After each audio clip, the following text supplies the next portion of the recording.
Patrick Bateman, Jordan Belfort, Walter White, Thomas Shelby, Tyler Durden, Paul Atreides, Joker. These are tragic characters, not only because of their fates in their stories, but because of their fates in pop culture as well. Characters intended to be critiques of toxic masculinity, carelessly regarded by male audiences as paragons of the Sigma male fantasy. Audiences missing the point of a story or character is nothing new, but there comes a problem when particularly problematic characters are mistaken as role models. It bleeds into the real-world issue of men combating fourth-wave feminism, primarily driven by insecure men like Andrew Tate. There have been attempts to course-correct this rising issue, like Todd Phillips making a Joker sequel with the sole purpose of criticizing fans who idolized the first movie. But in 2025, I think we have seen the strongest moves made to rectify the false idolization of problematic male characters through the creation of good, healthy male protagonists in film. So he said, "Peter, where are you going today?" He said, "Well, why, you need the car?" He said, No, I just want to know where you're going." I said, "I'm going to audition. I'm going to be, I'm auditioning as a truck." And he did the same thing. And so I said, "But Larry, he's, evidently he's a hero truck. He's a hero." And his face got somber, and he said, "Peter, if you're going to be a hero, be a real hero. Don't be a Hollywood hero type with all the BS and all the yelling and screaming and trying to be tough. Be strong enough to be gentle."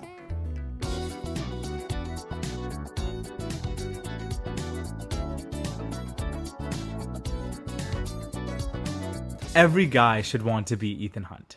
Pushing our bodies to impossible limits, being incredibly respectful towards all the women in your life, loving your friends more than anything else, and saving the world? While I do think the Mission Impossible movies write off their female characters, constantly swapping them out, it's clear that Ethan Hunt does not. His female supporting cast never stands behind him, but beside him. Even when he has a new love interest, Ethan still thinks and cares deeply about his ex-wife, or the one who got away. How he treats women in the Mission Impossible films, unlike womanizer James Bond, speaks to the kind of person Ethan is. He's obsessively loyal to his friends and allies, often putting their lives above his mission whenever they become threatened. Right now you're thinking it's bluff. I'd never let my friends die. I couldn't possibly memorize the entire disc. There's only one way to be sure. Let Benji go. You can almost always guarantee Ethan Hunt to lock the fuck in whenever Benji or Ilsa's lives are at stake. This loyalty doesn't just extend to his companions and loved ones, but also to his mission and goals as well. He will do whatever it takes to get a mission done, even if it's impossible. Which ultimately falls into the societal expectations of men to serve and protect. While this might be a pillar of toxic masculinity, how Ethan goes about it, by being kind, patient, and determined, is what converts it into positive masculinity. Ethan Hunt serves as more than just a spy action hero. He serves as a testament to what people and men should strive to be: loyal, daring, and respectful. When consulting the movies that released this year, I was a bit surprised that a Brad Pitt-led movie would have a strong masculine character who doesn't objectify women and abandon his kids. In F1, experienced driver Sonny Hayes doesn't have any kids, unless you count Joshua Pierce, the younger, contemporary driver on his team. Although Sonny plays the mentor role in the film, he's still the narrative's focus, bringing Apex GP from a struggling F1 team to one of high potential. He influences his team from the engineer to the pit crew, and through his unconventional methods, he wins a race for his team and himself. Sonny embodies a pretty stereotypical representation of masculinity. He's rough around the edges, he's stubborn, often biting off more than he can chew. He's straightforward and dominating. Although initially he just waltzes into the place and acts like he's a hotshot, he learns that he'll have to earn everyone's trust, from the engineer to the pit crew. For Hayes, this means prioritizing others over himself, like intentionally losing poker to give your co-driver the leg up. Is that what they're called? Are they called co-drivers? I don't really know. His teammate? Roommate? They're literally just called teammates. Is he stupid? This means showing vulnerability, like opening up to your friends and loved ones about what racing means to you, how it's more than just the recognition and awards. This means staying consistent and loyal to his team, like rejecting a team principal position offer from a skeevy board member. The best part is, Hayes didn't really have to change much about who he is to achieve all of this. He's still the same Hayes by the end, one who doesn't care about the victory and just loves to race. His masculinity, which is such a strong part of his character, was never compromised. Instead, it was preserved as he deepened his connections with all the other characters in the story.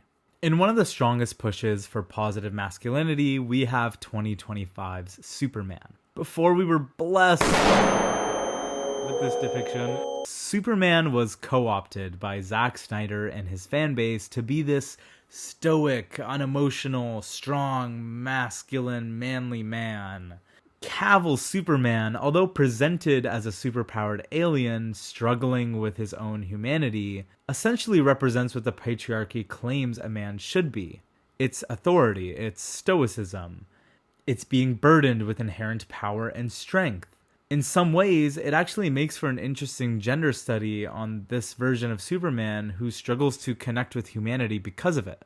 But obviously, that's not what people saw in this Superman. They believed his stoicism to mean calmness. They believed his physical ability was the only extent of his strength, and that's what makes him Superman. Thank God for James Gunn and David Cornsweet, who are now rewriting the narrative around what Superman should be and what he represents. I think that he does represent kindness and hope and looking out for people who need to be looked out for and protecting the innocent. And I think that's something that people are thirsty for in the world. In this depiction of Superman, he is kind, patient, very good-hearted. It's plain and simple. It's so easy. He's a man who saves squirrels, who thinks of humane ways to dispatch a kaiju, and still believes in the best parts of even his worst enemies. Gone are the days where Superman is unfeeling, because this one feels so much. Turns out you can be kind and make out with your super hot girlfriend. What? Who could have thought? Not me. I didn't know. Not until I saw this movie. He even gets worried for a dog that's not his and not one that he really cares about. Stoicism is no longer promoted. Physical strength is no longer what makes him the strongest superhero. Instead, it's his good nature that influences the other characters in the story. Not only does he influence the story, but he's also done massive work on my social media bubble, where I see now men posting all online about being hope-pilled. Genuinely, this Superman makes me want to be a better person. Absolutely. And I'm not bullshitting you. I wouldn't be mean to people because Superman would want me to be better. I keep thinking that in my life. Genuinely. And when I go to do something that I don't think is like 100% right, I go, Superman would want me to be better. Like when? Like, an Uber driver gave me a sweet, and I thought, he's just trying to do that. He's just doing that so I'll tip him. Then I thought Superman would want me to tip. Like, you know what I mean? Obviously, that's not a reliable measure for the betterment of men, but it makes me a little hopeful. Superman makes me hopeful. There will always be stories that critique male culture and the negative effects of the patriarchy, and there will always be people who mistake men from those stories as poster boys for masculinity.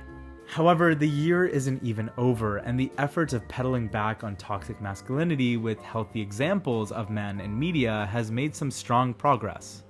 It didn't even start this year. The past few years have given us wonderful examples of what men should strive to be, like Ted Lasso or Waymond in Everything Everywhere All at Once, all the men in Brooklyn Nine-Nine, some of the characters in The Iron Claw, the Body Improvement Club in Mob Psycho. After all, we need more men who can save the world like Ethan Hunt, who can win the race like Sonny Hayes, or even inspire other men like Superman. Thanks for watching.